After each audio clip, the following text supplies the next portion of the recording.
Oh, when they fly over, we can't hear a thing. Okay.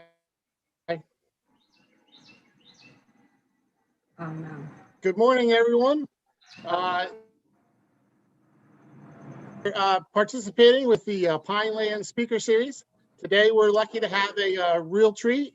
We have two very experienced Batona Trail hikers, Rosemarie and Diane Mason with the Outdoor Club of South Jersey are going to take us all on a virtual hike of the premier hiking trail of the Pine Barrens, the Batona Trail.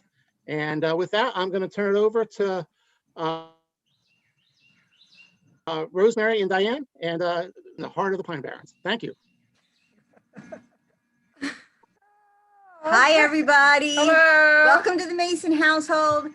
Just a little warning, we're sitting outside today in my back porch because my husband's teaching from home inside.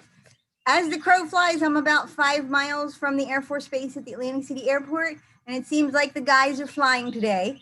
So when you hear the jets go over, you won't be able to hear us. We won't hear you, but they fly over fast. And we'll stop for a second. We'll stop for a second and pick up again once they're gone. So fair warning, just in case.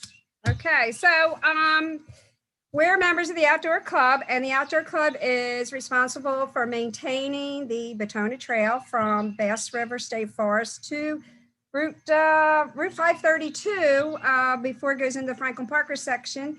That section from 532 north to Ong's Hat is maintained by the Batona Hiking Club, but there are very few members actually live in New Jersey. So basically the Outdoor Club is taking care of the whole Batona Trail. So we got involved, and we have walked the trail probably 5 million times back and forth over the years. And we have taken a lot of pictures, and we're going to share them with you, and some of the history of the trail and history of the areas that we're going to be walking through. And basically this is a virtual hike. By the time you're done, you've pretty much seen a very good portion of the trail. And like I said, Diane says, we are outside because we are the Outdoor Club, and we have birds, and somebody's running a leaf blower. So we're going to do our best to try to keep the noise at a minimum. So I guess we'll start with the Pinelands National Reserves, created in 1978. This has got to protect the Pinelands for us. There's a very special area that we live in. We feel very, very blessed. The Batona Trail traverses through this area. It's a very easy walking trail. There's only two major hills. It's sand roads and single track. And a lot of people say the sand roads is actually harder to walk on than the rocks in Pennsylvania, but I don't think that's true. No, nothing's harder than the rocks in Pennsylvania. Nothing's harder than the rocks. There's several access points where you can go in and out and pick up different roads to get to different locations. And I want to say that you need to have a good map. Actually, you need to have several maps because of the way things are out there. One map doesn't cover everything. There's a lot of roads that are on one map, but they're not on the other map. And you cannot count on your phone if you have Google Maps on your phone or some other map applications, because you may go out there and there may not be any service. So carry a couple paper maps with you. All right, let's go on. So this is a nice shot of what it looks like at night. Very sparsely populated area. Unlike Philadelphia, too, it's left. Yeah, I like that. Yeah. Okay, so we got the Back to Nature. This was a movement in the 60s to bring people out into the woods to enjoy nature. And it's also the name of the Batona Hiking Club. Again, most of them are located in Pennsylvania. So the Batona Trail is 52.7 miles long. It traverses through Bass River State Forest for 7 miles, then through Wharton for 29 miles, into the Franklin Parker Preserve for a little over 7, and then the balance is through Byrne. So it's really great. It's all protected and preserved areas that you're going to be walking through. So this is the Batona Hiking Club, and that's their patch. Now, these guys down here, Walter, Morris, and Dale, they were the originators. They went to the state of New Jersey and asked, can we put a trail through the Pinelands, bring people out to enjoy what we're enjoying? And remember those names because there's going to be a quiz at the end. Yep. Yeah. Rosemarie has a hard time pronouncing those names. I can't say their So names. we're just going by first names. Oh, just a little caveat. We are not professional speakers. We're like unprofessional speakers, but we're just going to have a lot of fun tonight. All right. Oh, one other thing. When we talk about the trail, I want to know if anybody can call in later on and let us know why the trail is pink. Pink. Why is the trail pink? And we're going to show you some typical blazes. This is Batona Trail patch designed by Mike McCormick. And if you finish the whole Batona Trail, whether you through hike it or, here comes the Jersey Devil. Here they come.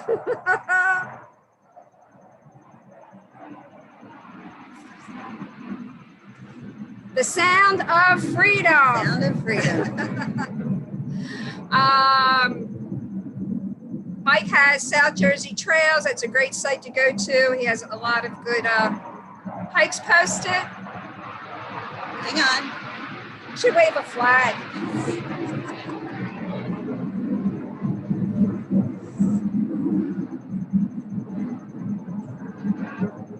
Okay, are they gone?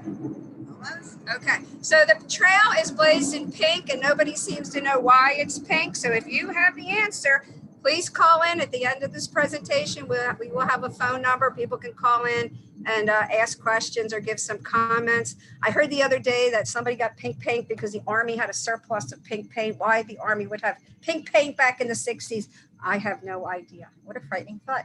Yeah. If you go to Mike's webpage, he is a really great resource for hiking trails in South Jersey, from little 1 milers all the way through the entire through hike of the Batona. Mike's a good guy. And if you, like I said before the airplane, if you complete the Batona, whether you do it in sections or a through hike, you can contact Mike, and for a few dollars, you can get this wonderful patch to put on your hat or your backpack, or, you know, show off to your friends. All right. So this is one of the earlier maps of the Batona from the 1960s. It originally started up in Carpenter Spring, which is now part of Byrne. Before it was called Lebanon. And in 1978, we added 2 miles north to Ong's Hat in Byrne. 1987, 9 miles were added from Batsto to Bass River. And then in March of 2012, we added some mileage in Bass River, and then we picked up the Franklin Parker section. So now the trail is 52.7 miles long. And there is an official trail map. You can get at the visitor centers at Brendan, Bass, and Wharton. And then we had to put in these inserts. Now, the state has like 1 million of these brochures. And when they run out, we will get updated brochures that have the relocations. But in the meantime, we have these inserts. And Heads up, Wharton does no longer gives the inserts in the trail map, but Bass River does, and I believe Byrne does. And we also have these at mile marker 0, at 532 when you cross into the Franklin Parker, on Route 72 when you're coming from north to south. There's a mailbox, and we also, I just put a bunch of them in the holder at Ong's Hat. So the Outdoor Club, we've been filling the map boxes. So I actually met the man who created this map the other day, Christopher Baum. He works at REI. So hopefully we can get this out to the public. I don't even have this map. No, me neither. I just have a picture of it. Again, Outdoor Club of South Jersey, yay, we are maintaining pretty much the whole Batona Trail. And our trail work starts we start in October, and we run usually till May. We work non-sugar season. Non-sugar season, yes. Blazes are pink, and they're in different, can't think of the word. You know, they may be on carcinite signs. Carcinite They may be sign, painted on a tree. They could be at the mile markers. The Outdoor Club a couple of years ago, we GPSed the trail, and we added these mile markers because people were getting lost out there, and they were calling the park police or 911, like, where are you guys? We're lost. Well, where are you? We'll come get you. We have no idea. So we put these mile markers up so you can call for help. You get turned around, or also just to track your mileage so you can have an idea where you're at during the day. I always tell people when you're out on the trail, make a game of finding each mile marker so that you know where you're at. If you need to call for help, you can say, oh, I'm between mile marker 7 and 7.5, and they have the coordinates to find you. And then about 2 years ago, the Outdoor Club, we added these north-south signs. That was an idea of Pat Burton. Diane designed them, and Doug Helbrick created them for us. They are on the full mile markers right now. We're going to add them to the halves, hopefully next year or this year, and at some of the intersections. So we're still putting some up, but you're going to see quite a lot of them out there. And who's that? Paul Baumhauer and Pat Burton. Part of the trail crew. If you're on the trail and you leave the trail to answer nature's call, when you come back on the trail, make sure you check that north-south marker to make sure you're headed in the right direction. All right, we also added some pink arrows. Now you'll see that our turn, is that the airplane coming back? I hope not. The turn signals are not your normal directional markers that are on other trails, because we're South Jersey and we want to be different. Usually they're the two blocks, you know, you're going left, you're going right. Well, we did these. We didn't do it. We just followed it. But we did add the pink arrows, and the one up here with the metal plates, that was Dennis Hull. And he put them up like about 20 years ago. Some of them are made out of metal. Yeah, if you look for them, you'll see where the trees have actually started to grow around those metal markers. They've been up there. And by the way, putting nails or screws in the tree does not hurt the tree. I know there's been some concern about that, because that tree over there with the metal marker is that was put up over 20 years ago, and that tree is alive and well and thriving. All right, a couple of years ago, after we put up all the mile markers, we created these binders, and they're in all the state parks, fire towers, park police have it, state police have it. Has all the maps, all the mile markers, and this again is for our first responders. This is why you need to know where you're at by looking at the mile markers, because this is the book that has the coordinates so the guys can come and find you. All right, so if you're going to be going out there, know your roads. Again, we talked about having some good maps. You may have more than one map. Unfortunately, not all the roads are in great condition.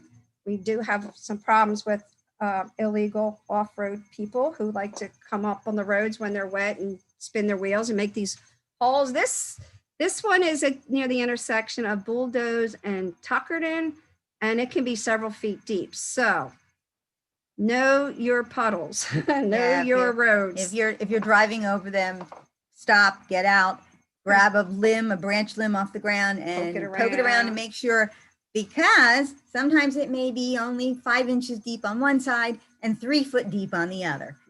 And nobody's going to come out and rescue you. Nobody's coming out. So think twice if you're going out there with a regular cart. AAA will not come out to off-road. So know your roads. Okay. All right. We said the trail's pretty easy. Once in a while, you'll see a tree like this. You can duck under or go around, and we usually hear about these from people, and we try to get out there and cut them. Anything that's too big for us to handle, we will call this superintendent of that area, and they will come out with a guy who's certified with chainsaws, and will open the path back up again.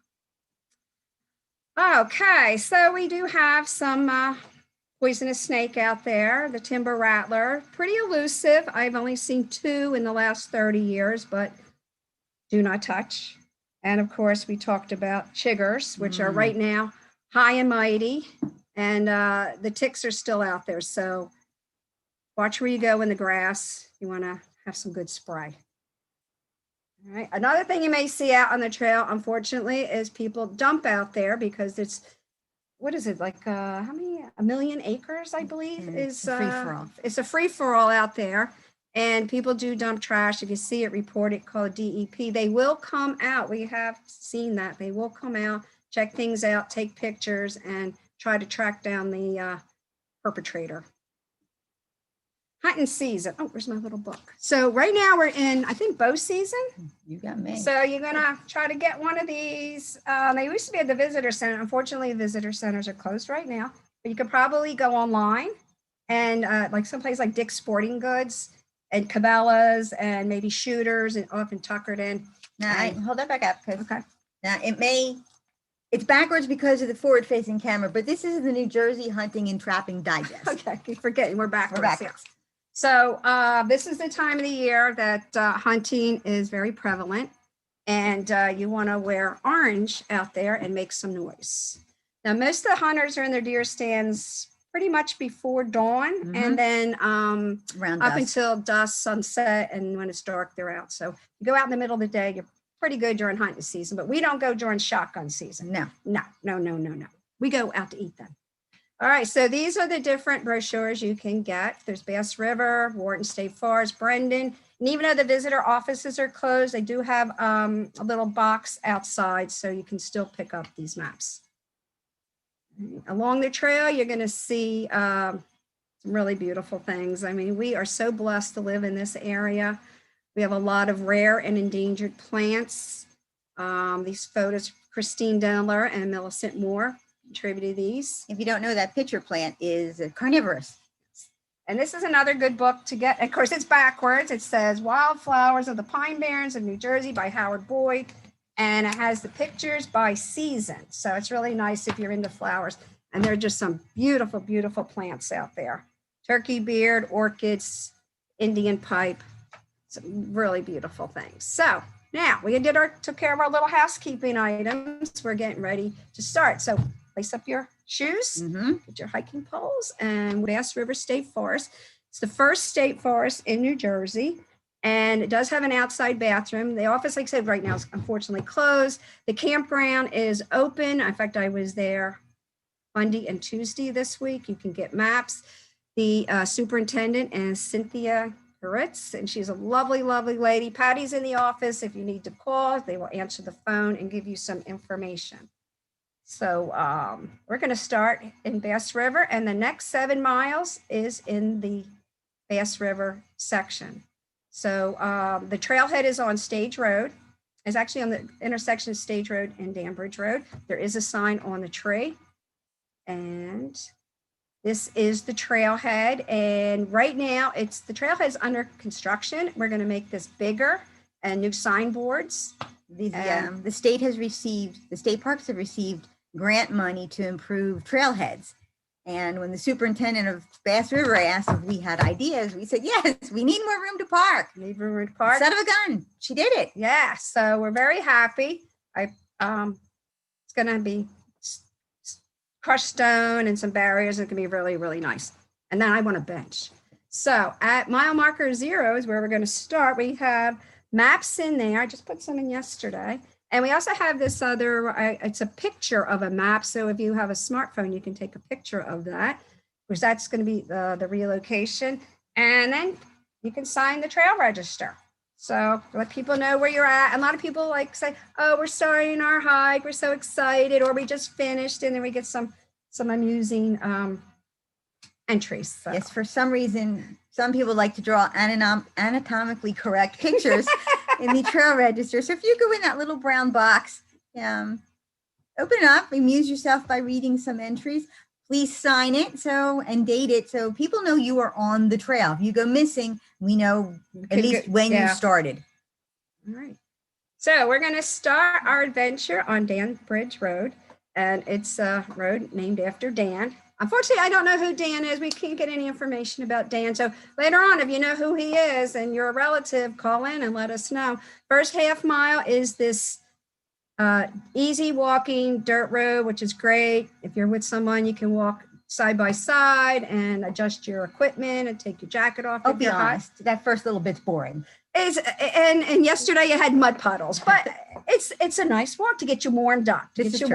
Okay.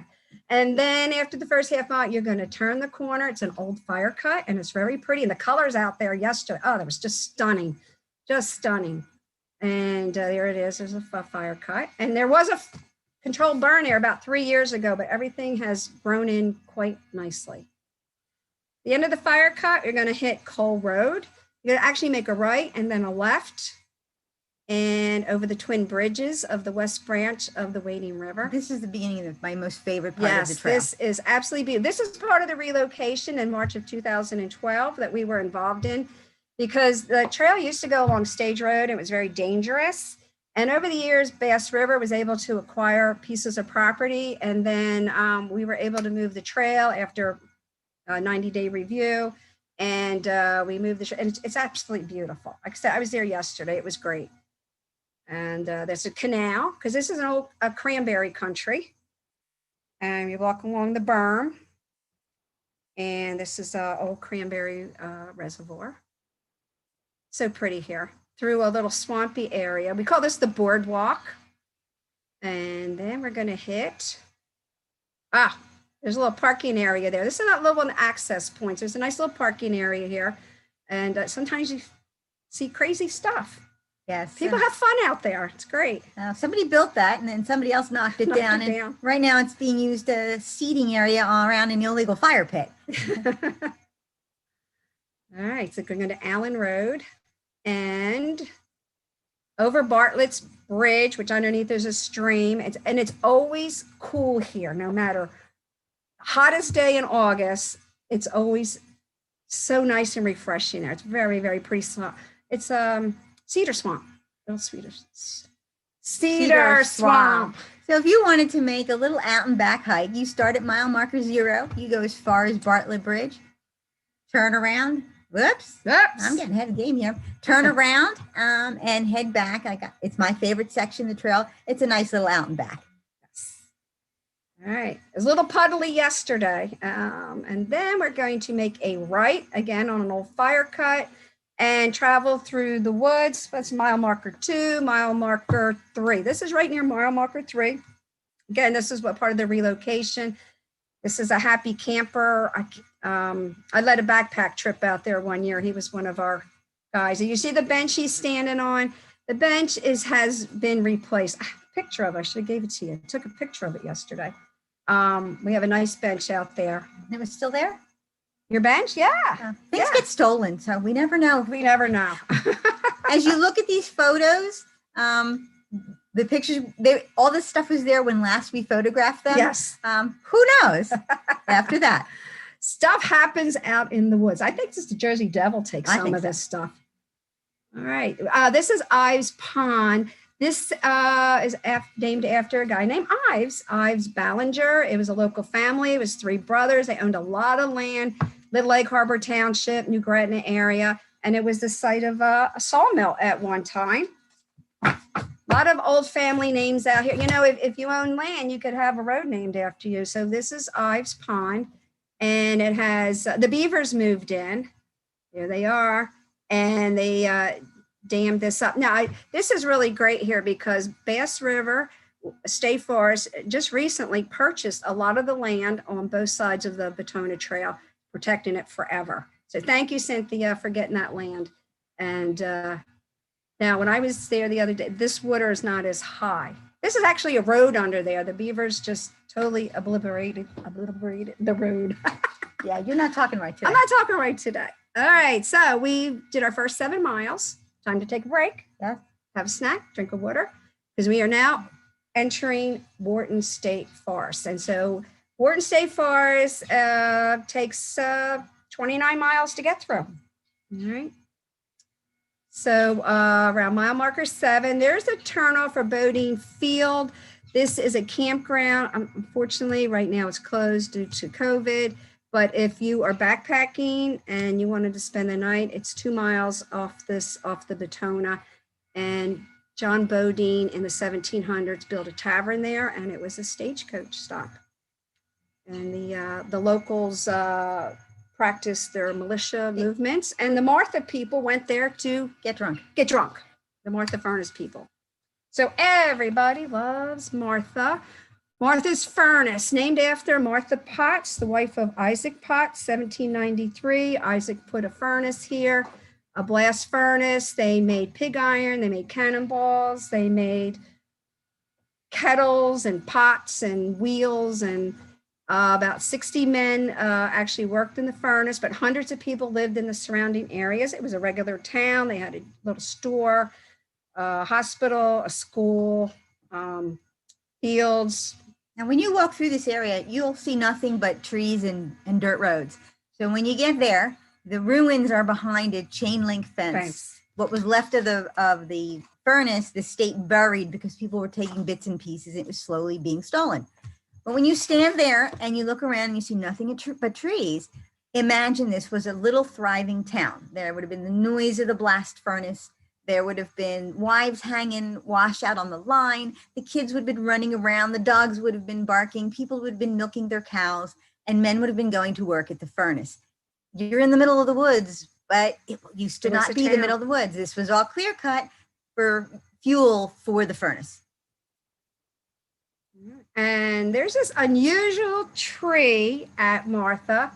Everybody has theories about it, but every time you go there, people put things in there, teddy bears, wedding pictures. I led a hike out there for the outdoor club one year, and I hid Valentine's in there, signed it, Love Martha. And that's between mile markers 7.5 and 8. And there's a nice view of Martha Pond. And again, in Martha Pond, a lot of rare orchids grow there. And at the end of Martha Bridge, nice place to take a break. And you can sometimes during the summer, you'll see kayakers go by. This is Martha Bridge. It's kind of in a little bit of bad shape right now. A storm came through several years ago, and the river actually, the Oswego River actually went over the bridge, under the bridge, lifted the bridge up. And when the bridge decking came back down, it did not come back down on all the pilings, but totally safe to walk across, closed off to vehicle traffic right now. This is Sassy's Bridge. This was built by an outdoor club member, Tim Riegert. He put that in there because part of the area, as you can see, would get very wet. It's one thing about living in South Jersey, you know, we're on top of the aquifer, which is like 17 trillion gallons of water. Sometimes the aquifer is very close to the surface of the earth, and you get these wet areas. All right, and that's Sassy's Bridge, because Tim's golden retriever was always his constant companion. She was a great dog. Great dog. All right, some strange things you find on the trail. Somebody's been leaving artwork out there. We don't know who it is. Some of the pictures are kind of scary. Now, yes. The last time I was there, this picture was gone, but there was a similar photo back at that little sand beach at Martha. Right, at the sand beach at Martha, yeah. And it's really scary looking. Yeah. Creepy. These are one of the footbridges you will cross on your journey. This one is built by Dennis Hall. He was the trail maintenance leader about 20 some years ago, and Dennis built this bridge. Mile marker 8.5. So this is Diane that you want to talk about, because this is my favorite loop hike in all of the Pines. You start at Harrisville Pond. You go up this Blue Blaze Lake Trail. You follow to its end. You cross over that little bridge. You pick up the Batona. You take the Batona through Martha, actually southbound. And when you get through Martha, you turn right once again, and you take Martha Road back to where you started. It's 4.5 miles. It has everything. It has the pond and creeks and bridges and sand roads and swamps, history. Everything. It takes about an hour and a half to 2 hours, and you see a little bit of everything the Pines has to offer. All right, we're going to cross 679, and this little section here, Balls Pond. This section is 7/10 of a mile. This was my original section to take care of when Dennis Hall lured me in to becoming a trail maintainer, and it's a very pretty section. And I guess that's the back of Kevin Carlin. That's Diane on the bridge.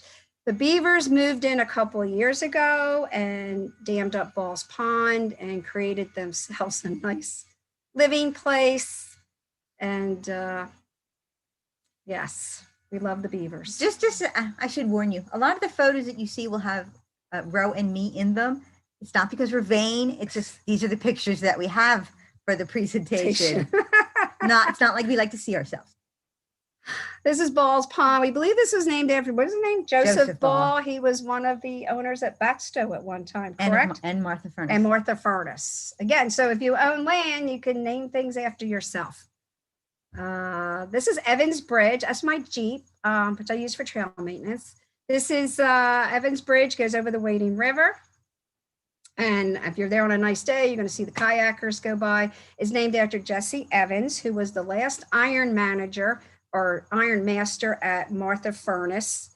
He was also the local politician, and he also built bridges. So this is Evans Bridge, and it's a great spot to take a break because now you've walked about 9 miles. So you may want to take a little break there. And this is on 563, Route 563, south of Chatsworth. And we're going to be crossing 563 later on in, as we walk along. All right, we're going to go back into the woods. And over here, about a mile in, is a turn off to Godfrey Camp, which if you're backpacking, this is a place to spend the night. That little camp sign on the tree was stolen.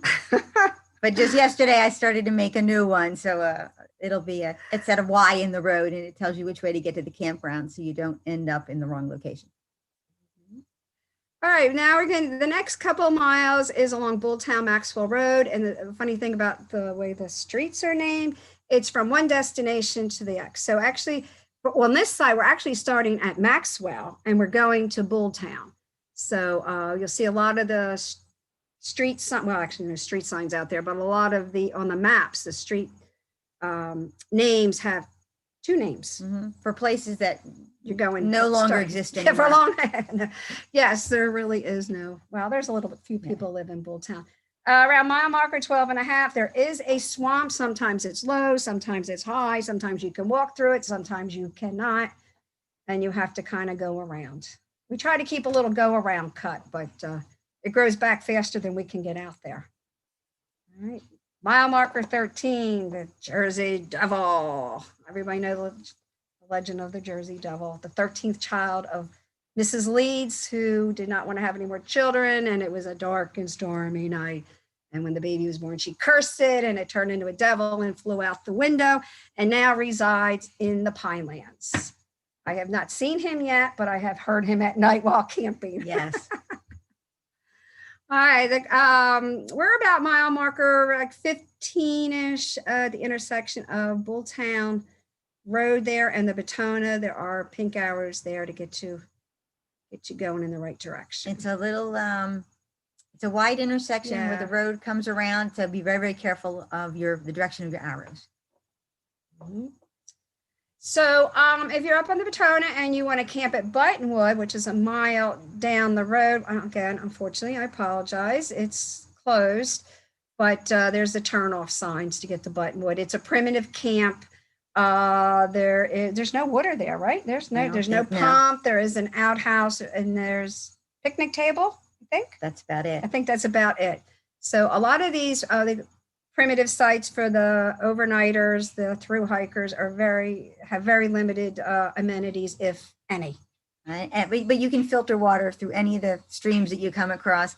If it's open, Crowley's Landing across the street from Buttonwood, you can They have get flush water toilets. and they have flush toilets. Yes. This is usually, if you're through hiking, if you're backpacking from south to north, this is most people's first stop, 15 and a half miles in, plus another mile to the camp.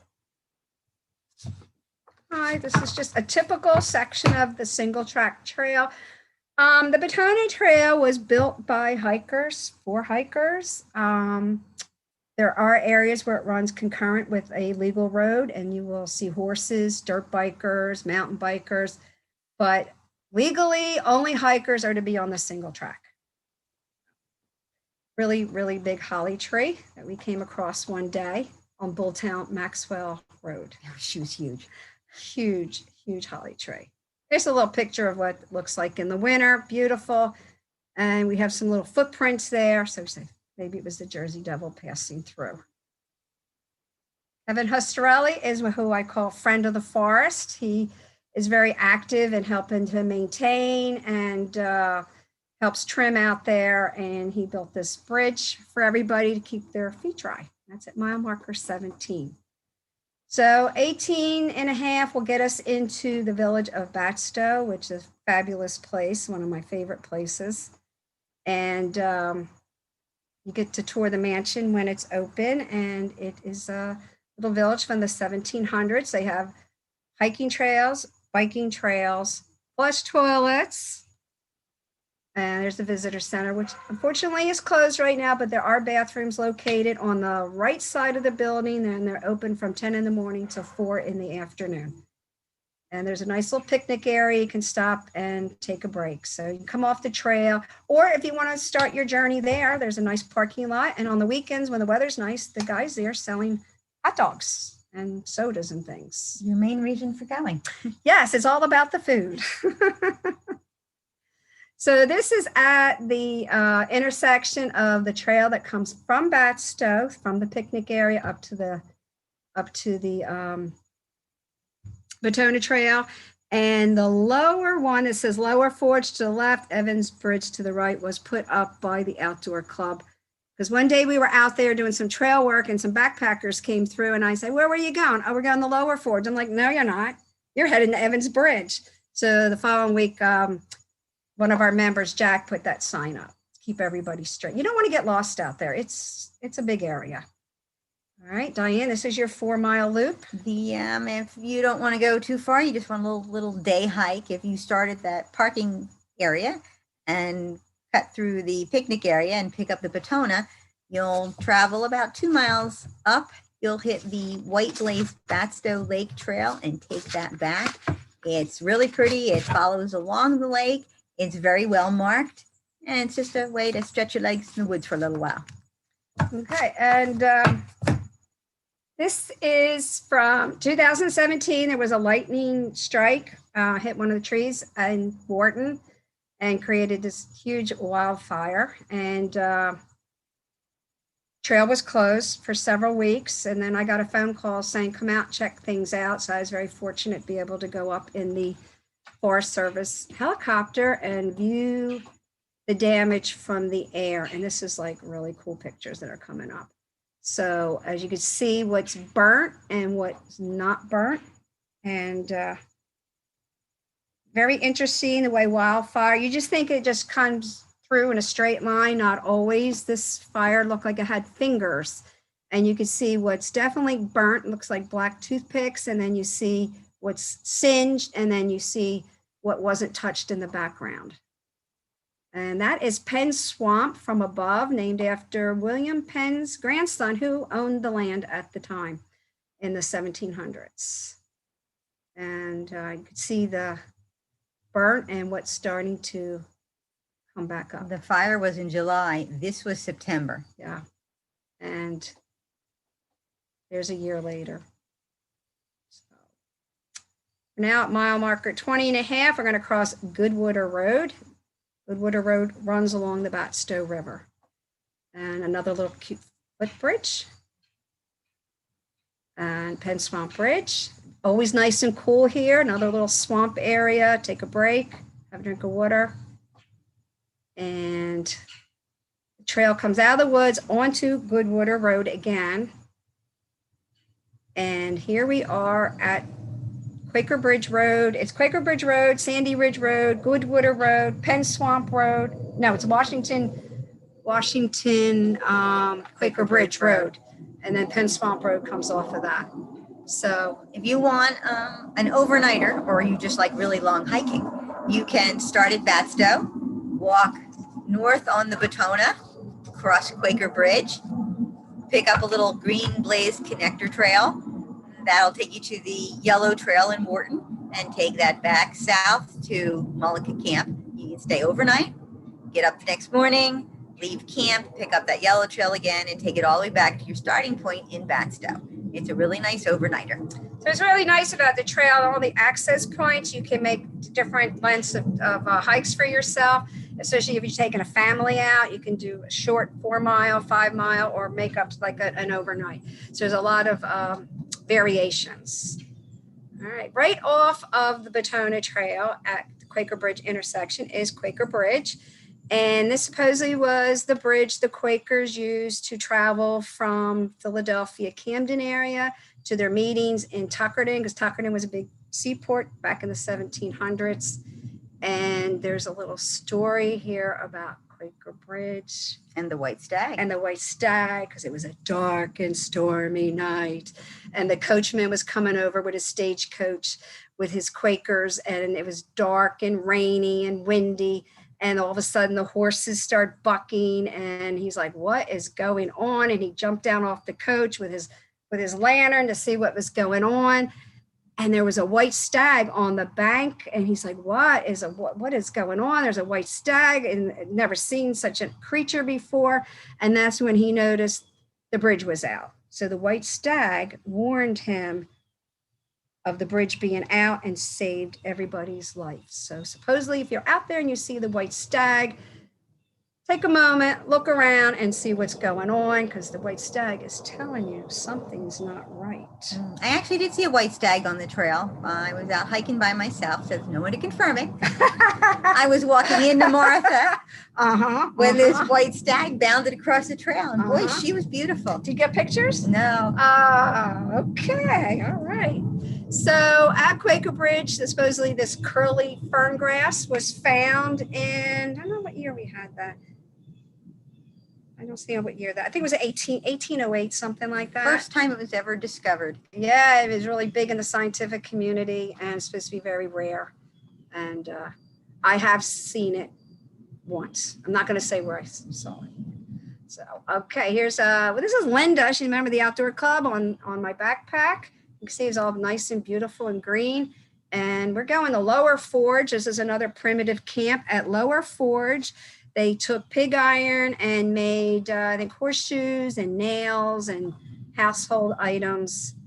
And right now there's nothing left of Lower Forge, but the state has this primitive campsite there, and it's near mile marker 26. And it's right on the Batsto River.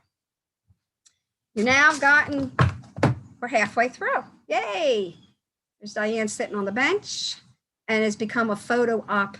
Yes, it has. Yeah, everybody gets a picture taken there. Hey, we're at Hay Road, which is also known as Minespung Road, which is also known as Lower Forge High Crossing Road. Again, you need more than one map if you're going out there. You do have a sign up there. It does match the name in the brochure. The brochure says Hay Road. So I think technically it's Minespung. And that's that's a typo. There's no R in spung. Oh, we got mine sprung. Oh, it sprung a leak. Yeah, my brain did. Okay, all right. Tuckerton Road, biomarker 29 and a half. This was a main thoroughfare in the 1800s. It was a main stagecoach route, and also lumber and bog iron and everything else, household goods traveled up and down Tuckerton Road. And the road is in pretty good shape. You can take a regular car through there. There's like one little kind of wet spot if it's been raining, but you don't need four-wheel drive to get down Tuckerton Road, and it's very, very pretty road. And then we come up to the old, Central Jersey Railroad tracks. Let's see, Blue Comet. This big train, the Central Railroad of New Jersey, ran from 1929 to 1941 from New York to Hamilton to Atlantic City. The cars were named after comets. And then there was a derailment, and that was kind of the end of the Blue Comet. And by then, everybody pretty much had cars. Yeah. And the train travel kind of, was off the radar. This is the turnoff to Carenza Memorial. We are at mile marker 31, and Carenza Memorial is not on the trail. So if you tell someone, pick me up at the memorial, they will not be actually near you. And we've heard that happen. Man told his wife, pick me up at the Carenza. She was at the memorial. He missed the turnoff, ended up going all the way down to Quaker Bridge. The park police had to get him in, and it was dark by then. So, and shortly after that, we put the sign up to let people know that Carenza is not on the trail. Carenza is not actually on the trail. So there is a picture of Carenza if you want to walk up.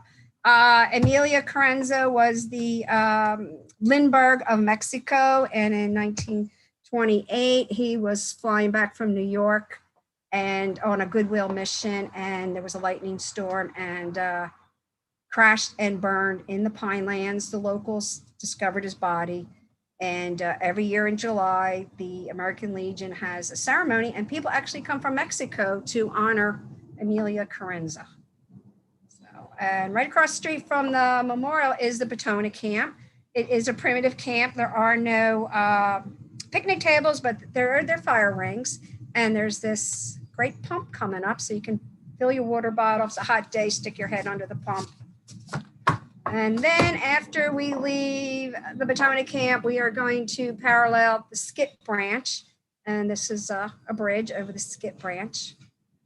And then we turn right back into the woods. And this is a really pretty area. This is, again, I love swamps, always nice and cool. This is a great little footbridge. There's a couple footbridges in this area. And then we make the slow climb up to Tea Time Hill, which is about 105 feet. And remember those guys in the beginning, Korsnak and Bardock. So somebody named the hill after them. It's called Mount Corbar. We told you there'd be a test. And Tea Time Hill, supposedly, from what I was told, people would come out from the cities out to the Pines, and some of the, I guess we call outfitters at the time, would bring people out in coaches, and they would have tea and little sandwiches. So exciting. It's not much of a hill. Not much of a hill. The big hill of the Pines is Apple Pie Hill, which is at 200 feet. And there's a wonderful fire tower there. And before COVID, if Craig was up in the, I guess they call it the cab, he would let people up there and show you what's going on. Unfortunately, due to vandalism, the state had to put a fence around it because people were going up to the top and throwing televisions down for amusement and crashing them down. There was a doctor at one time wanted to build a sanitarium there because of, again, it's the water, we're all sitting on a big aquifer, and there are some cisterns built at the top of the hill. The view, if you're lucky enough to get up, the view from the top is beautiful. You can see into Philly, you can see the hill that is Cherry Hill. It's really lovely from the top. All right, now we are done with Wharton. We are entering the Franklin Park Preserve. This was a relocation in 2012. Russell Julig, who is the director of the Franklin Park Preserve, came up with the idea, let's move the trail onto the preserve, get it off the street and from houses and barking dogs. It's named after Franklin Parker. He was the first Pinelands commissioner. And currently it's about 12,000 acres. They just added some land. There's wonderful, wonderful hiking trails in the Franklin Parker, but we're going to talk about the section that the Batona runs through, which is 7.2 miles. And as you cross 532 and pick it up, there is a map box there. You can pick up a map. And you're going to cross over Russ Anderson Road. And this is an absolutely beautiful section. Here comes the guys. Here comes the guys. The sound of freedom. And this is the Drunken Hobbit Bridge, which was built by the Outdoor Club of South Jersey in conjunction with Russell Julig. It's all native cedar. The beavers had moved in, the water raised. We needed a bridge because the berm was disintegrating. Yes. So we came out and we built this bridge, and Roe over here at the end goes, it looks like it was built by a drunken hobbit. And the name stuck. So that's the Drunken Hobbit Bridge. We have some pictures later on of the building of this. All right. Yeah, them beavers. Beavers are very active in South Jersey. All right. Who's that? Is that you, Diane? Diane That's me in the middle. Your grandkids. Grandkids, yeah, on the metal plank bridge.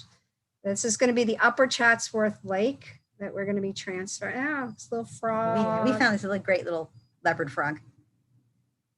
Here's a little go around we had to build. And this is an old road. And again, this is Batona Trail. And at the end, there is the gate. And that is 563. Remember, we crossed it back by Evans Bridge. Now we're crossing 563 again. This is just a little north of the little town of Chatsworth. And we're going to cross 563. And again, we're going to be walking on an old cranberry bog berm. And there's the berm.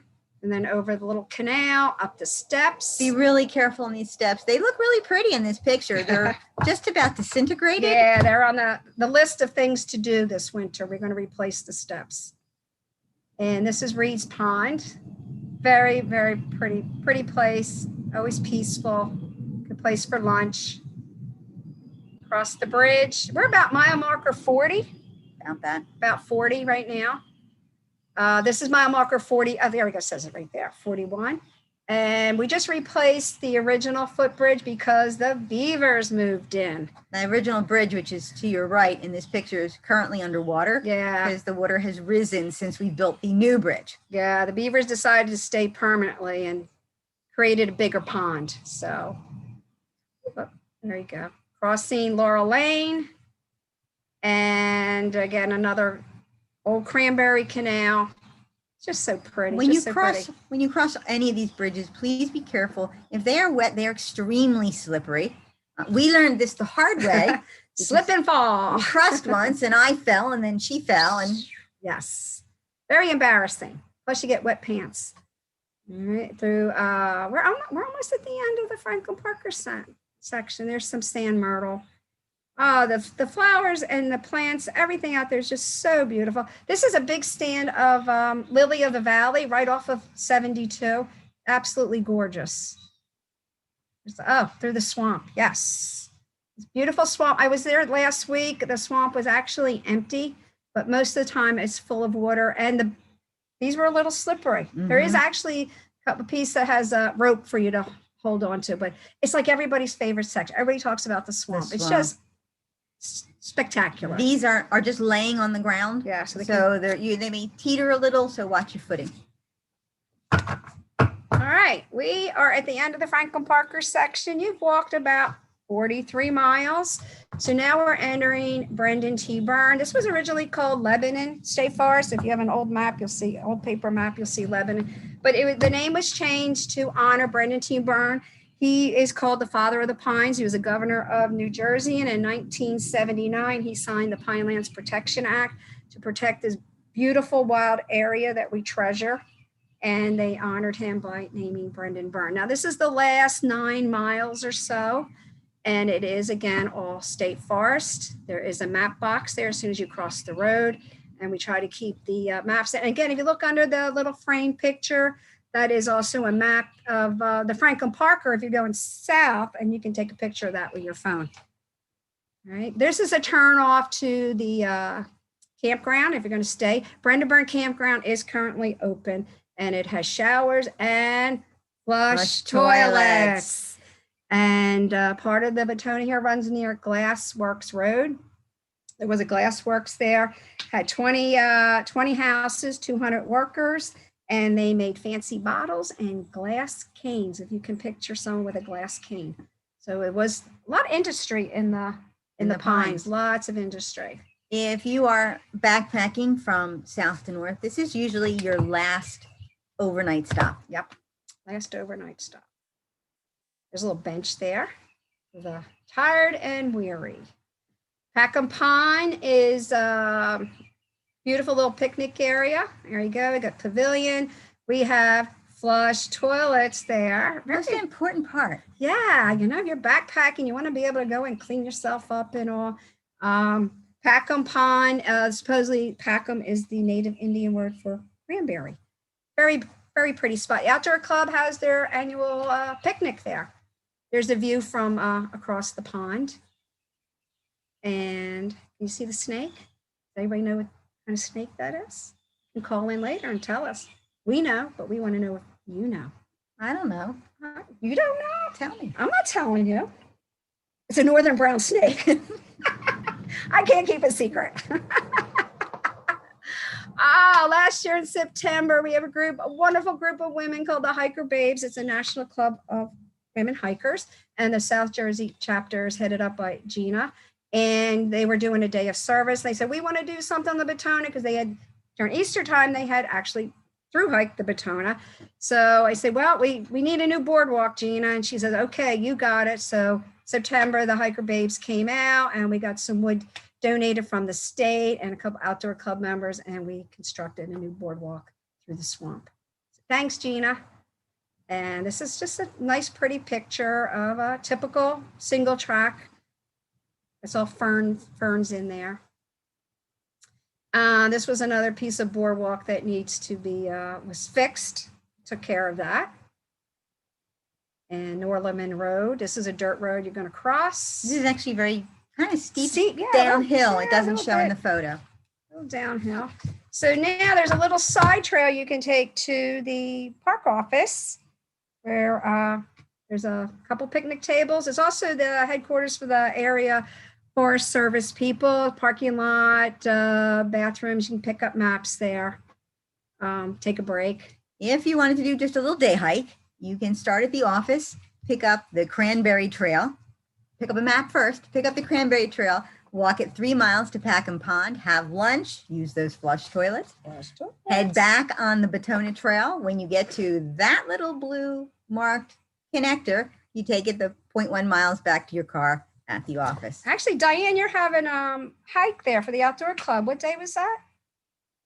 So that in One of the days in November. Yeah, if you go to the outdoor club site, ocsj.org, pull up the hiking section, you're going to see we have some of these great hikes. And Diane is actually leading this Cranberry Batona hike. Is it November or December? I forget. But you'll see it. We'll see it. It's in the listing. I've got so many listed, I know, forget. it's in the listing, but it's a great day hike. Lebanon Fire Tower. Actually, we're going to be doing trail work there next Tuesday. And you're going to cross Route 70. Be careful. And this is Deep Hollow Pond, which used to be a state campground at one time. And be very careful crossing the road here. And there's the road. The cars come zooming from the top of the hill. So the trail goes along the road, just maybe 100 feet or so, and then crosses over back in the woods. But you want to be careful there. So somebody on Earth Day, some guy named Bob, cut down a tree for everybody, which is great. And that was completely blocking the trail, and he cut out that middle section. Thank you, Bob, whoever you are, at mile marker 50. Carpenter Spring, this is one of our little turns onto a dirt road. It was the original trailhead.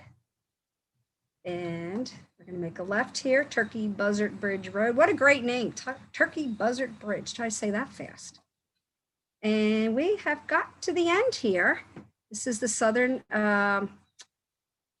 this is the approach. Well, actually, this is the northern terminus. Yes. Yes, northern terminus. You see how Diane put those 3 rectangles there? That is supposed to be official end of a trail. There is trail lingo. We don't always follow it because we're from South Jersey. We do our own thing. How is it we've done this presentation a ton of times and none of us have caught that should say northern? I don't know. It's the northern terminus of the trail. So you can walk the trail north to south, south to north, but the mile markers are coordinated to go from south to north because we live in this southern part of the trail. All right, so there is a nice parking lot and a bench and maps and ta-da, you walk the whole trail. You're tired. I'm tired. I'm exhausted. I am. I have no blisters though. No blisters. Yay. You've just walked the entire Batona Trail from the comfort of your living room. Or we are actually outside in Diane's screened-in porch. And we are at Ong's Hat, 52.7 miles, give or take a few feet. And people want to know who's Ong. You want to talk about Ong? You want to talk about Ong? I'll talk about Ong. Well, there's 2 stories about how this is called Ong's Hat. And the one story is Ong was this good-looking guy, and he went to all the local dances, and he liked to flirt with the women. And he went to one woman, he wanted to dance with her, and she wasn't having any part of him, and he was very persistent, downright maybe annoying. And then she reached up and took the hat off the top of his head, threw it on the ground, stomped on it, picked it up, and tossed it up into a tree. And the hat was up in the tree. Ong's hat was up in the tree. That's the folklore talk. And we think it actually is named after a guy named Jacob Ong. In 1699, he built a hut there. He was Swedish, and it was Ong's hut. And he traveled from Philadelphia to Tuckerton. He had merchant import-export business, and supposedly this area was the halfway point, and that's where he built his little Ong's hat. But I would kind of like the story about the dancing. I like the dancing. The dancing fool. Wow. But wait, there's more. There's more. So the trail is very beautiful and everybody loves it, and we need to protect it. So the Pinelands Commission is helping with that. And everybody who's out there always has their eyes open. Again, there's some vandalism, there's illegal off-road vehicles, people who dump out there. And of course, we just have to keep it open. And, you know, if you have a yard, you know, every summer, everything grows and it rains and it grows some more. So it's an ongoing process to keep the trail open. So we have a trail crew for the outdoor club, and we have a great time clearing everything. So this is what Diane was talking about before. Before we put the Drunken Hobbit bridges, this is what you had to get through for the Upper Chatsworth Lake. It was a mess, especially after a heavy rainfall. So with Russell Julig, this is all cedar from the Franklin Parker. That's Charles Lawless. That's the back of Diane. I think this is Dan Gallagher, the black shirt on. Yeah. So we built the bridge, and there you go. And right now, it's not quite as in good a shape as it looks in this picture, But it will be. but it'll keep your feet dry. Yes. So this is a little pine bridge over the canal by Reed's Pond. That's Charles Lawless. And who's over there? Pat Burton, myself, Janet Wharton. Who's that? Oh, who's this? I'm not sure. I can't tell. All right. Even though we build bridges, as the years go by, these bridges need to be rebuilt and sometimes rebuilt again. And rebuilt again. And that takes trail crew to do that. These are some other bridges. Except this was the Catbrier Bridge. It's actually called Tibbs. We named it the Catbrier because it's a big section of Catbrier. And this we built with native cedar from Franklin Parker Preserve. That's Maryland putting in some trusses. And there's yes, our cranberry pick. They're the cranberry girls down there. Actually, our trail names are Lucy and Ethel, or the cranberry girls. And in order to build that bridge, we had to drain the pond. In order to drain the pond, we had to take out a small beaver dam. So but we're out there looking like the orange spray cranberry commercial. Took out the small dam, and son of a gun if those beavers didn't build it back up again. Yes, they did. This is very interesting. This was built in January. So it was cold. The water was cold. So, who else came out here? Kevin Hostarelli came out and helped. And Yes. he built that other bridge. Yes. And I dropped the 9/16 wrench into that water. Never found it. seen or heard from again.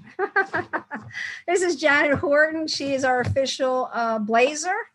She makes the nicest, neatest blazes.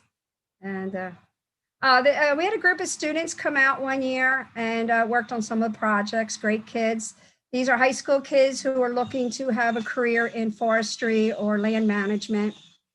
And they helped build some of these barriers. And Ives Pond up here on the top left, we had to drain it. Remember, there was all that water, and put in some little footbridges. And great. This is my sister in the hole. That's me in the hole. This is Ball's Pond. This is where the beavers moved in, raised the water level, undermined the berm. Rob, who's superintendent of Wharton, gave us some nice dirt, and we put some sandbags and filled it all in. And if you walk over it, you would never know there were big sinkholes there. And this is part of our crew. Again, we work in the winter. Everybody's dressed for very cold weather.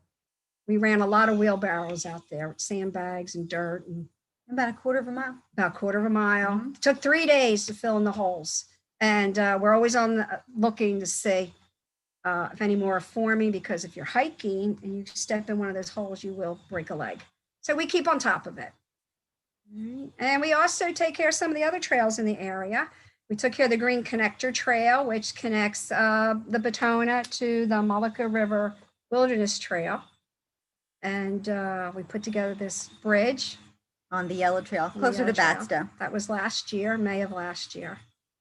And nothing stops the trail crew except chiggers and kayak season. Yes, winter is actually the best time to work out there because of the chiggers. So if you're interested, join our crew and join our club. We love to have new members. And we do lead a lot of hikes out on the Batona Trail. I led one yesterday for 6 miles. And we always love to have new people join us. All right. I think we're at the end. So if you have any questions, you can call. You have any comments? I would love to know about that pink paint. And please mute your computer if you're calling so we won't have that feedback echo. All right. And now we just wait for Joel. Wow, that was a really great walk. I was fortunate to sit here in my recliner and got to relive the trail. I've walked it a few times myself, usually different day trips, and it was a really good presentation. I really enjoyed the way you kind of weaved in the history and the ecology all along, the whole entire trail. So that was fantastic. Great job with the presentation. Thank you. We love the trail. So we want to share it with everybody so they can love it also. Yep. Yeah, ticks and chiggers, you got to take them seriously. Certainly, I always look at chigger season. It's kind of like the end of July. August is bad. September's bad. And one of my favorite days every year is that first frost. Yes. Oh, yes. We look forward to that. Yes. That seems to knock down the chiggers. The ticks, they can come back as soon as it warms back up on a warm day. They're going to get active again. But once we get a steady, cold nights, it seems to, they don't have the ability to be out in such a nemesis so much. So like you said, the winter time is the best time. And so like the mosquitoes, the greenheads, the deer flies, the pine flies, they're all not there. So fall and winter, it's beautiful. Yes, it is. Yep. Right. Well, folks, if you're out there, I'm sure the gals have some great answers for your questions. So please feel free to call in, and we'd love to hear what you got to say.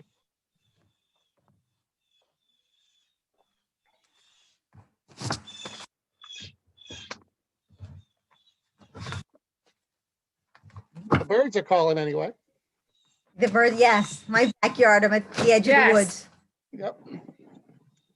Well, now either we covered everything and they have their questions, or we bored them to death and they left. Or everybody went to the bathroom at the same time. There is a 30-second delay too, so it does usually seem to take a while for people to start calling in. Okay. And it's it's not the easiest process. You got to dial the number, of course. Then you got to put in your meeting ID, and then it asks you to something else. But as long as you hit the pound sign, you don't have to add that extra thing because there's no extra thing.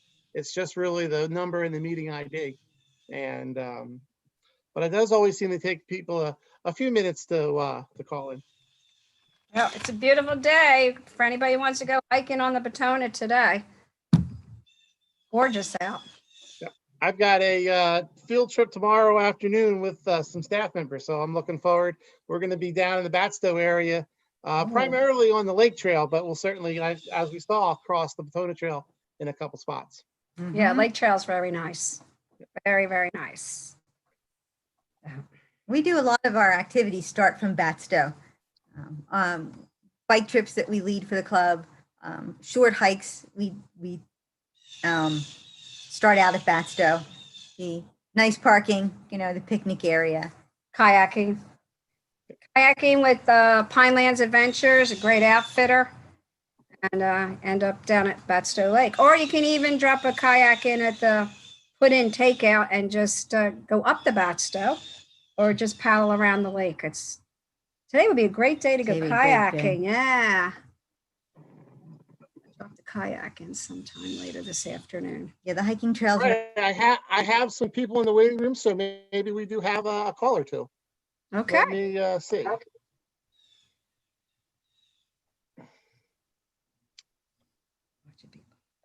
Okay. Yes, here's a caller right here. I'll admit. Hello, you are live on the air with your question. Thanks for calling in. Hi, thanks for this presentation. It was really nice. It's great to see all of this. Perfect information for, I grew up in New Jersey, but now I'm living in Brooklyn, so it's been years. I'd love to hike these trails. It would be great. But yeah, where can we get the maps for the trails if we want to head down and do some hiking? You can pick up maps at Bass River State Forest Office State. You can pick up a map at Wharton State Forest at the Batsto Visitor Center, and you can pick up a map at Byrne Visitor Center off of Route 72. The maps are available outside in a water box, and we also have maps at mile marker 0 at the Bass River Trailhead, at the Batona Trailhead on Dam Bridge Road. We also have maps, I just put some in the box, at Ong's Hat at the northern terminus. And there's also maps in the boxes at 532 and Route 72. And you can also go online and just Google Batona Trail. And let me tell you, there's plenty of people who put up trails, pictures, maps, suggested access points. It's a very big community. Mike McCormick, if you go to southjerseytrails.org, there's a wealth of information there that you can actually view videos of people actually took pictures with a GoPro of their through hikes. So there's lots of places that you can pick up maps. Great, that's wonderful. Thank you. And is there, for a first-time hiker on the trail, is there like one place you would suggest the best place to start? Oh, geez. Wow. Well, on so how many, many, yeah. I would say it depends on how many miles you want to do and where you live. If you're from Brooklyn, I would go to the northern end at Ong's Hat. You can just do a couple of miles. If you the loop hike that I lead there starts at the visitor center in Byrne. You take their Cranberry Trail out, you take the Batona Trail back. You get a section of Batona, but you get to start and stop at your car. That's about a 6-mile loop. That's not too bad. If you're here visiting the shore, you might want to pick up the southern end in Bass River. Just walk out a couple of miles, turn around and walk back. It's a really pretty section. Oh, yes. You can start at Batsto, do just a couple of miles out of Batsto. You can visit the village for the day. There's maps and information there, but you can make a nice little day just starting at Batsto and doing an out and back, or making a loop by combining their own trails with the Batona. Yeah, because if you take the Batsto White Trail that goes into the Batona, you actually will go through that section that we showed you that was burnt, and you can see where the forest is generating. And that's wow. That's an easy 4-miler. Yes, that would be Batsto, the Batona Trail to their White Trail. Yeah, yeah. Perfect. The White Trail is a loop, but the Batona runs concurrent with it for a few miles. So that's perfect. That's a nice way to start. Yeah. Great. Thank you so much. Yeah, you're welcome. You're welcome. Yeah, this is fantastic. Thank you. Will this be put up on the website so we can watch it again? Yes. Jill tells us you can watch YouTube. Yep, this is on our the Pinelands Commission's YouTube channel, and it'll be there so you can come back and watch it time and time again. Okay, thank you so much. Have a great day. Thanks. You too. Thank you. Thank you. You're welcome. Bye. Yep, thank you. Yep. Yeah, that's one of the interesting things about these webinars. We've had a lot of people from outside the area viewing and calling in. So that was neat to talk to somebody from Brooklyn, New York about the Batona Trail. Pretty cool.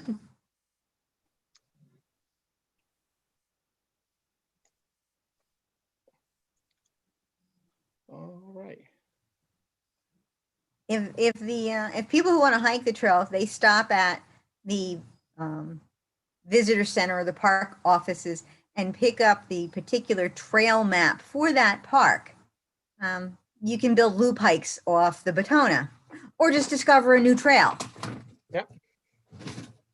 One thing I'll quick put it out there. This is kind of a shameless plug for the commission. But once COVID kind of gets back to normal and our office is back open, we have a really nice Pinelands exhibit at the commission's office, which is just really a couple miles north of where Ong's Hat and the end of that trail. So you could do some hiking, and you can come by the commission office, which is on Springfield Road off of 4 Mile Road, like I said, within a few miles of the beginning of the trail. And it'd be a great way to learn about the Pinelands, because it's a real interesting educational exhibit we were able to open up a couple years ago. And unfortunately, right now, with the office being closed due to COVID, nobody's getting to check it out. But it's always it's a newer feature of the Pinelands, Just right now you can't, the office is closed, so. Yeah, Let's COVID go. has proven interesting challenging for the hiking club. Yes. The state park closed, state forest closed down, and that kind of kicked us out of the woods. But the outdoor club, we're now starting again to hike again. We are very particular. We mask up at sign in, and then after sign in, we socially distance. So you can come out hiking with the outdoor club and you'll still be safe. Yes. We hope. Hello, we have another caller, and the caller, you are live on the air with your question.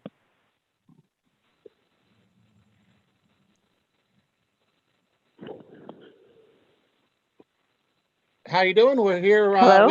Yes. Hello. Oh, this is Christy. I'm in South Jersey. I just wanted to say thank you very much for the wonderful presentation. I very much enjoyed it.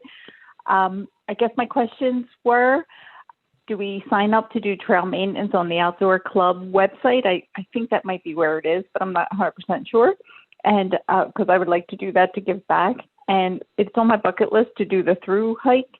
So if there is ever an organized thru hike post-COVID, I'm definitely interested. I just really want to say thank you for sharing. It was a delight to watch. Oh, thank you. Awesome. If you wanted to join the trail crew, you'd first go out to the Outdoor Club of South Jersey's website, ocsa.org. This is backwards. It's backwards, but Yes. if you can click on the hiking link, it will take you out to a social media program called Meetup, where the Outdoor Club keeps their schedules. Every Tuesday, Row over here schedules Trail Work Tuesday, but you need to be a member of the club because of our insurance. So if you join the club, Yeah. $20 a year, you can go on all the events that's listed. We hike, we bike, we backpack, whatever. And then once you're a member, you can click on the little link that, says that you want to join that particular Trail Work Tuesday day, and we'll look for you out on the trail. Yes, and we have a great time. We have a great crew of people, and we work about 2 hours, and then we break for lunch. And when it's cold, we have hot chocolate, and we have cookies and desserts. Now they're individually wrapped Because of COVID. because we don't share food individually. But we have a great time. Sometimes we have hot dogs. Sometimes we have chicken soup. We all feel the same way about giving back. We enjoy the trails. And we want to keep them open, not just for ourselves, but for everybody. And the Outdoor Club is a great organization. I've been a member for 30 years. And we have hikes, bike trips, camping trips, kayaking, Social events. cross-country skiing. And for $20 a year, you get to participate in all those activities. The only time it costs you extra money if you're doing an overnight trip and you have to pay for a room or you rent a kayak. But for the price of a large pizza, you're open to all these great activities. No one in the club takes a paycheck. We are all volunteers, and we have about 900 members all gathered up in South Jersey. Like I said, yesterday I led a hike on the Batona Trail. You have a hike Thursday. Where are we going? I think we're going to Washington on Oh, Thursday. next Thursday, we're going to the ruins of Washington, which is, we will be walking the Batona Trail. We'll be meeting at Evans Bridge, and we're going to the ghost town of Washington. It's about, 5.5 mile About walk. 5.5. A lot of our members are mature. We're retired, and they might not like to walk as far as fast. So on Thursdays, I run slow and low hikes, slow pace, low mileage, stop often, look around to see whatever. If you just want to meander out in the woods, take a look at my Thursday hikes. Thank you. Oh, hope to see you.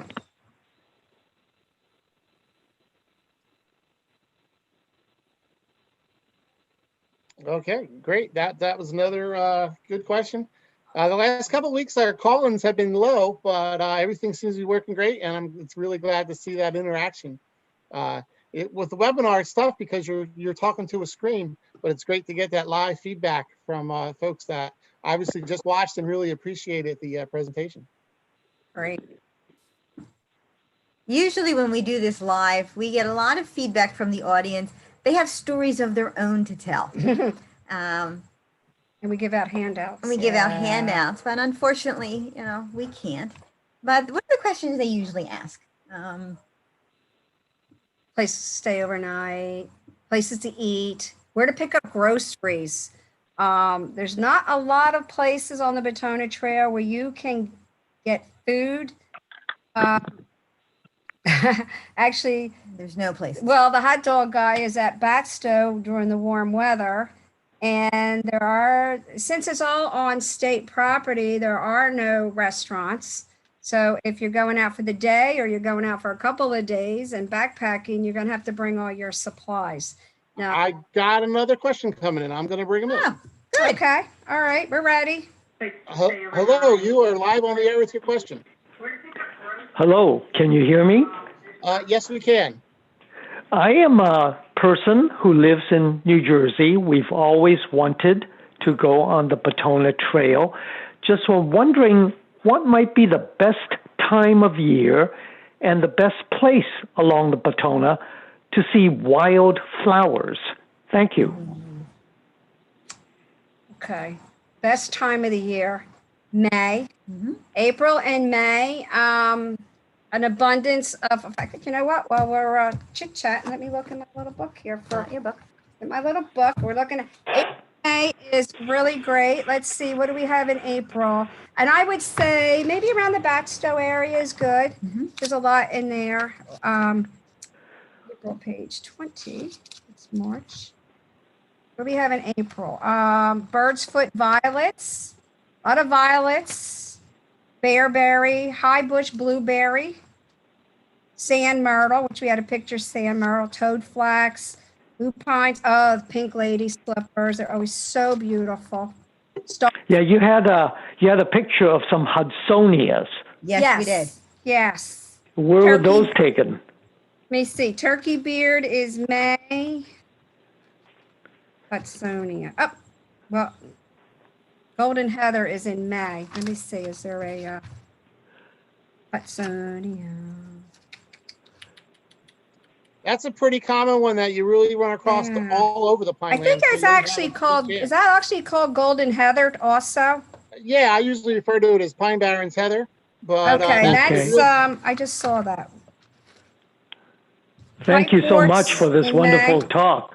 Yeah, a really great book to pick up is Wildflowers of the Pine Barrens of New Jersey by Howard Boyd.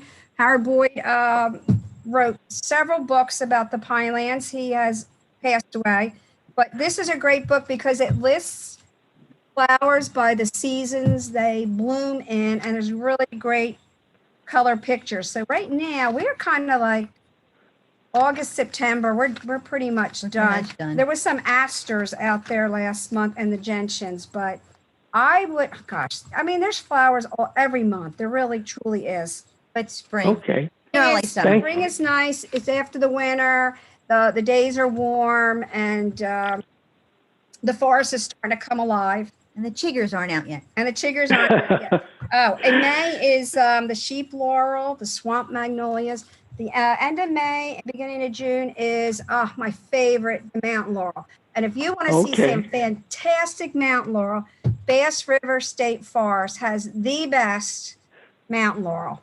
And if you don't see it on the Batona Trail, the Orange Trail, which is in the state campground, it's just magnificent. Also, Thank you very much. yeah, I would go in the spring. Spring.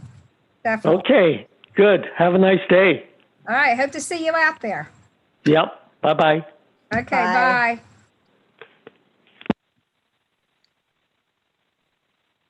Excellent. Another great question. June and July, May's great. You got your early head bloomers and the mountain laurel. June and July, I see a lot of the orchids in some of those savannas, but that also Yes. corresponds with the gnats and the mosquitoes. So, you got to pick your poison sometimes.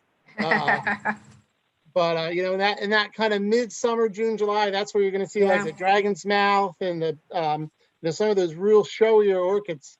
Yeah, like this is the goldenrod. This is in July. Beautiful, beautiful yellow flowers. Yep, things like the bog asphodel. They're all those savanna plants. Yeah, I just say this is a great book to pick up. Probably get it on Amazon.